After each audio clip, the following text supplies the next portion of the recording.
बिस्मिल्लाहिर्रहमानिर्रहीम।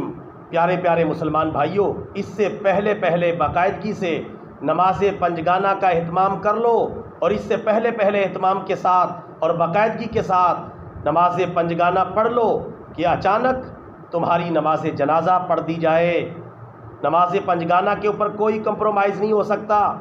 नमाज पंजगाना की इतनी ताकीद है कि अगर खड़े होकर नहीं पढ़ सकते तो बैठ कर पढ़ो, बैठ कर नहीं पढ़ सकते तो लेट कर पढ़ो, लेट कर नहीं पढ़ सकते तो इशारे के साथ पढ़ो।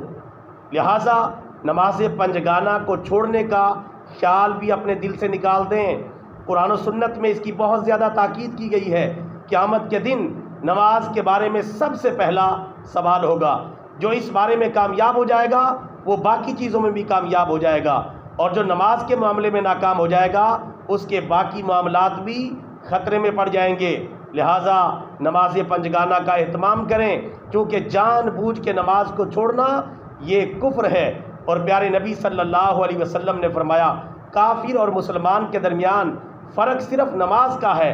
बहुत से उलमा ऐसे हैं जो मुसलसल नमाज छोड़ने वाला आदमी है उसे वो काफिर समझते हैं, और बहुत से बल्कि अक्सरियत उलमा की ये कहती है कि वो काफिर तो नहीं लेकिन ख़तरा कुफ्र पर वो मौजूद है।